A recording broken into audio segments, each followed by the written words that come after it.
Afin qui te dit la beauté de ton nom, oh mon ami perdu, je veux n'être qu'à toi. Jésus, je t'aime. Reçois que Dieu trouve à donner, tout l'amour que mes yeux n'ont pas pu te montrer. Je veux n'être qu'à toi. Jésus, je t'aime. Rien n'est plus beau que ton nom. Rien n'est plus saint que le sang de l'agneau. Je veux n'être qu'à toi. Jésus, mon roi. Je ne veux rien que vouloir te louer, adorer ton Saint-Nom et ta fidélité. Je veux n'être qu'à toi. Jésus, je t'aime. Je ne veux rien que toi. Je le pensais de mon cœur dans le cœur de tes yeux. Je veux n'être qu'à toi. Jésus, je t'aime. Rien n'est plus beau que ton nom. Rien n'est plus saint que le sang du pardon. Je veux n'être qu'à toi. Jésus, mon roi.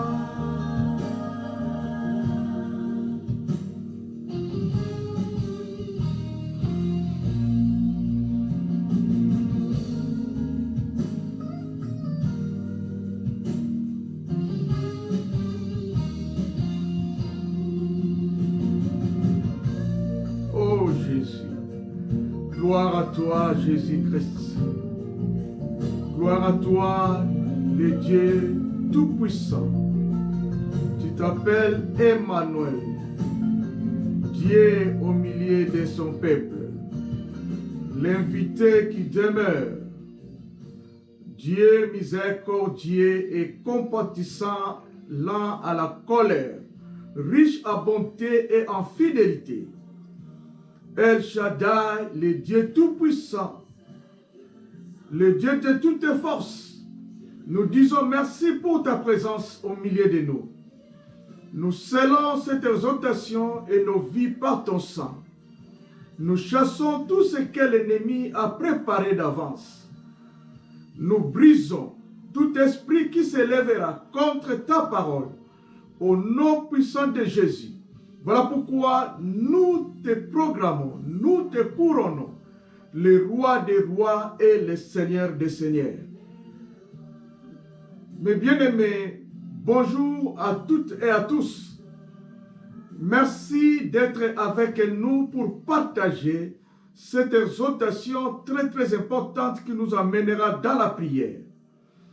C'est l'apôtre Pierre qui nous parle à propos de ce que nous avons comme souci, inquiétude et comme peur. La peur est l'arme la plus sophistiquée de l'ennemi. Titre tiré dans l'épître, la première épître de Pierre, chapitre 5, verset 7.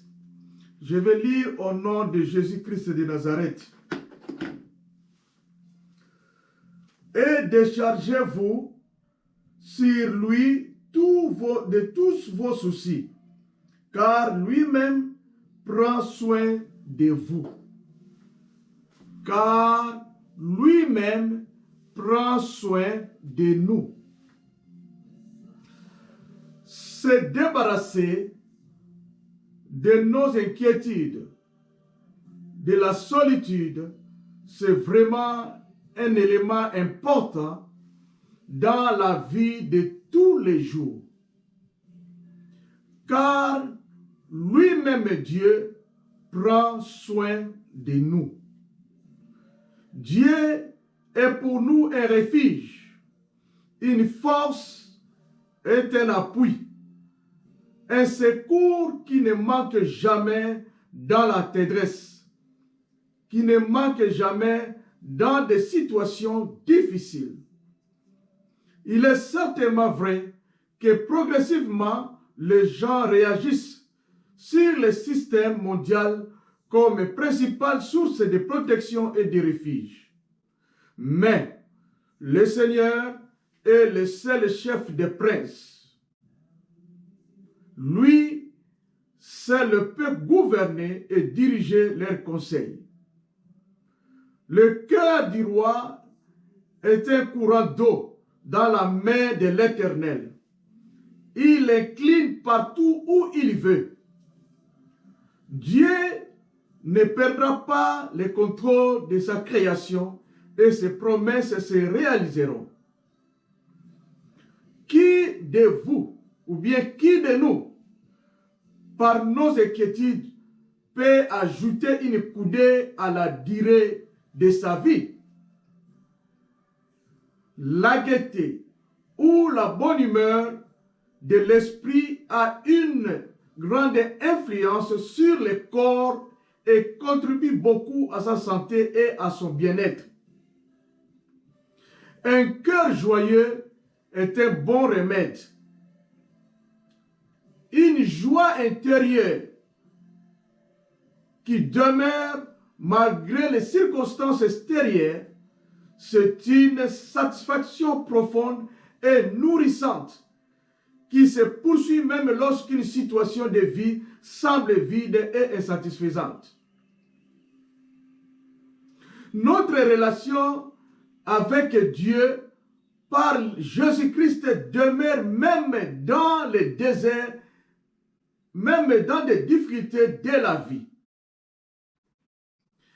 Certains méchants serviteurs qui disent à lui-même, mon maître tarde de venir me sauver. Une attitude positive réduit les maladies et prolonge la vie. Car un enfant de Dieu ne chancelle jamais. La mémoire du juste dure toujours. C'est l'ennemi qui dit des choses terribles, horribles, et qui nous amène la panique, qui nous remplit de l'esprit de terreur pour nous et pour que nous soyons son esclave, pour que nous soyons une proie d'un système. L'inquiétude dans le cœur de l'homme la détruit, mais le Saint-Esprit nous rend stables et nous fortifie. Parce que le fruit du Saint-Esprit, il y a la paix à l'intérieur, il y a la tranquillité, il y a l'amour, il y a la joie, il y a le calme. Mais bien aimés, le monde nous dit de se préparer au pire. Mais le roi David, dans sa prière, nous encourage et dit, il y a dans le cœur de l'homme plusieurs ou bien beaucoup de projets, mais le plan de l'Éternel qui s'accomplit. Les bien-aimés, remettons nos sorts à l'Éternel. Et il nous soutiendra. Il ne laissera jamais que nous perdons l'équilibre. Job disait, mais je sais que mon Rédempteur est vivant et qu'il se lèvera le dernier. La prière du roi David qui nous dit, sauve-moi, ô Dieu, car les eaux, nous pouvons les remplacer par les maladies, les célibats, la stérilité, menace ma vie. J'enfonce dans la boue, sans pouvoir me tenir. Je suis tombé dans un fossé. et les eaux m'inondent. Ou bien mes ennemis m'environnent. Je m'épuise à crier. Ma bouche se dessèche. Je n'arrive plus à crier. Mes yeux se consument tandis que je regarde vers mon Dieu. Je lève mes yeux vers les montagnes. D'où me viendra le secours? Le secours me vient de l'Éternel, qui a fait les cieux et la terre. Il ne permettra point que mon pied chancelle. Celui qui nous garde ne sommeillera point. Ô Dieu, hâte-toi de nous délivrer. Éternel, hâte-toi de nous secourir. Qu'il soit honteux et confus ceux qui en veulent à notre vie, qui veulent nous détruire, qu'ils reculent et rougissent, ceux qui désirent notre perte. Ça, c'est la prière du roi David dans des circonstances pareilles. Mais l'apôtre Pierre s'est concentré sur nos attitudes de tous les jours dans la vie quotidienne face à des dépressions, à des stress. Lorsque nous inquiétons, nous disons que nous ne faisons pas confiance à Dieu et que nous puissions gérer notre situation nous-mêmes. Cela nous conduit à un sentiment d'impuissance et de désespoir qui nous paralyse. Évitons que Dieu nous cache sa face. Nous pouvons confesser nos péchés les uns aux autres et nous prions les uns pour les autres. Cela nous donne accès devant le sanctuaire. La prière fervente du juste a une grande efficace. Mais bien aimé, il a été demandé à un champion olympique quel était le secret de son succès. Il répondit: le seul moyen de gagner une course, c'est d'oublier vos précédentes victoires qui vous rendaient orgueilleux et vos précédentes défaites qui vous remplissaient de crainte. Chaque course a un nouveau départ. Mais bien aimé, chaque situation, chaque difficulté que nous traversons a un nouveau commencement. L'Éternel dit à prophète Jérémie, aujourd'hui il est en train de nous parler: ne tremblez pas en leur présence. Ne tremblez pas de peur que je vous fasse trembler devant eux ou devant une situation.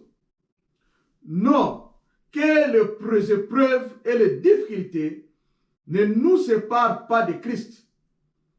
Nous sommes les vainqueurs, nous sommes déjà des vainqueurs. Nous menons une vie de victoire en victoire si nous sommes connectés, si nous sommes attachés à notre Dieu. Notre victoire s'intensifiera en vertu de notre union avec le roi des rois. Évitons des confusions, des agitations violentes et des pensées négatives parmi nous. Ça affaiblit aussi la foi.